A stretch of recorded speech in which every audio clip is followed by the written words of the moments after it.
Media के एक पत्रकार ने कहा कि घुसपैठिया का मुद्दा है। हम बोले सबसे बड़ा घुसपैठिया गुजरात से आया है, हेमंता बिस्व शर्मा के साथ उसको भी यहां से भगाने का जरूरत है। हमारे गांव के लोग, हमारे जिले के लोग बोगाई गांव में काम करते हैं, लेकिन फिर भी हम आपको कहते हैं कि बोगाई गांव की चीजों पर, आसाम की संपत्ति पर आसाम के लोगों का पहला हक है। पहले कांग्रेस के अध्यक्ष ने भी कहा बुरी तरह से सारे राज्यों में हारने वाले हैं। अब इस नेता को लगा ये क्यों पीछे रह जाए, ये भी अपमान कर रहे हैं। क्या गुजरात की जनता का अपमान करके आपको वोट मिल जाएगा? महाराष्ट्र में ये मॉडल आपका फेल हो चुका। आज की कांग्रेस दरबारी कांग्रेस है, हाशिए में चली गई, मुद्दा विहीन कांग्रेस है। हर चीज में देश का विरोध करना, देश की जनता का विरोध करना, देश की नीति का विरोध करना, और फिर बाद में जब लगता है फिर भी कुछ प्राप्त ना हुआ तो कब की लोगों को जाति में झगड़ाओ, धर्म में झगड़ाओ, स्टेट के बीच में झगड़े पैदा करो। ये व्यक्ति मानसिक स्थिति, इसका अपना मानसिक संतुलन खो चुका है, क्योंकि लगातार ये स्वयं और इसकी पार्टी लगातार चुनाव दर चुनाव हार रही है।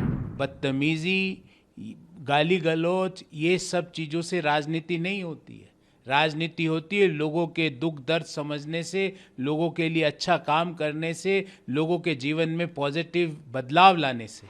तो मैं इस गालीबाज व्यक्ति का जवाब गाली से नहीं दे सकता, क्योंकि मेरे संस्कार ऐसे नहीं है, मेरे गुरुजनों ने ये मुझे नहीं सिखाया, मेरे माता पिता ने मुझे नहीं सिखाया, पर ये बदतमीज व्यक्ति को देश के लोग सबक सिखाएंगे। मीडिया के एक पत्रकार ने कहा कि घुसपैठिया का मुद्दा है।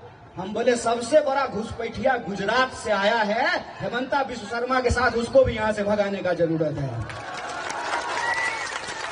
हमारे गांव के लोग, हमारे जिले के लोग बोगाई गांव में काम करते हैं, लेकिन फिर भी हम आपको कहते हैं कि बोगाई गांव की चीजों पर, आसाम की संपत्ति पर आसाम के लोगों का पहला हक है, और उसका हम समर्थन करते हैं, कांग्रेस पार्टी समर्थन करती है।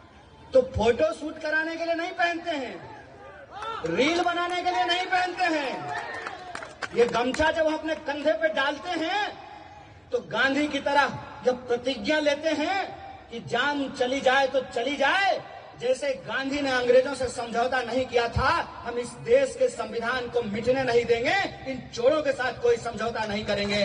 और राजवंशी लोगों का जो हक है, उनका जो स्टेटस है एसटी का, उसको दिलाने का काम कांग्रेस पार्टी करेगी। हम ये संकल्प लेते हैं। और बात सिर्फ एक जाति का नहीं है, बात सिर्फ एक जनजाति का नहीं है, बात इस देश में रहने वाले 140 करोड़ लोगों का है। बात आसाम में रहने वाली हर वो अहोमी जनता का है जिसकी अपनी पहचान है, जिसकी अपनी संस्कृति है। ये वही व्यक्ति है जो भारत के खिलाफ नारेबाजी करता था अपने कॉलेज में। ये वही व्यक्ति है जिसका कांग्रेस से भी कोई लेना देना नहीं। ये वामपंथ विचारधारा, भारत के टुकड़े होंगे, इसके नारे लगाता था ये व्यक्ति। और ये व्यक्ति आज देश के गणमान्य लोगों को, देश के लिए, वो लोग जो देश के लिए दिन रात मेहनत करते हैं, उनके लिए अपशब्द बोल रहा है। ये कांग्रेस और वामपंथ की विचारधारा का मिश्रण व्यक्ति है। ये व्यक्ति मानसिक स्थिति, इसका अपना मानसिक संतुलन खो चुका है, क्योंकि लगातार ये स्वयं और इसकी पार्टी लगातार चुनाव दर चुनाव हार रही है। तो ये अपने राजनीतिक अस्तित्व को संवारने के लिए गाली गलौज पे उतर आया है। इसको मैं याद दिलाना चाहता हूँ इस व्यक्ति को कि एक व्यक्ति भागा हुआ घूम रहा है। बदतमीजी, गाली गलौज, ये सब चीज़ों से राजनीति नहीं होती है। राजनीति होती है लोगों के दुख दर्द समझने से, लोगों के लिए अच्छा काम करने से, लोगों के जीवन में पॉजिटिव बदलाव लाने से। ये गाली गलौज से नतीजे वही रहेंगे जो पिछले 3 चुनाव से कांग्रेस के चल रहे हैं। अगले चुनाव में और गाली बोलो तो आप 44, जो आपकी लोवेस्ट नंबर है ना 44, उससे भी नीचे आके गिरेंगे। तो मैं इस गालीबाज व्यक्ति का जवाब गाली से नहीं दे सकता, क्योंकि मेरे संस्कार ऐसे नहीं है, मेरे गुरुजनों ने ये मुझे नहीं सिखाया, मेरे माता पिता ने मुझे नहीं सिखाया, पर ये बदतमीज व्यक्ति को देश के लोग सबक सिखाएंगे।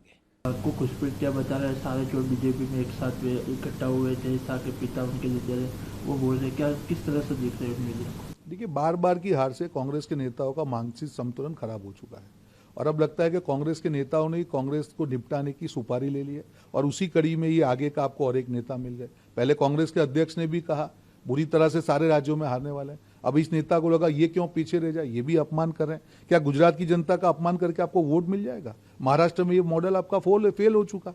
देश की जनता अच्छी तरीके से जानती है कि आज की कांग्रेस दरबारी कांग्रेस है, हाशिए में चली गई, मुद्दा विहीन कांग्रेस है। हर चीज में देश का विरोध करना, देश की जनता का विरोध करना, देश की नीति का विरोध करना, और फिर बाद में जब लगता है फिर भी कुछ प्राप्त ना हुआ तो कब की लोगों को जाति में झगड़ाओ, धर्म में झगड़ाओ, स्टेट के बीच में झगड़े पैदा करो। ये राजनीति सफल नहीं होगी। कांग्रेस का सुपड़ा साफ निश्चित है और उसके पीछे वोट चोरी नहीं, उनके नेताओं की दिमाग चोरी जिम्मेदार होगी कि जो बिल्कुल ही मानसिक दिवालियापन दिखाकर कहीं ना कहीं जाके देश का अपमान करते हैं, देश के राज्यों का अपमान करते हैं, खराब भाषा का प्रयोग करते हैं। ये नकारात्मक राजनीति का अंत हो चुका है और इसीलिए कांग्रेस का सुपड़ा साफ होने वाला है।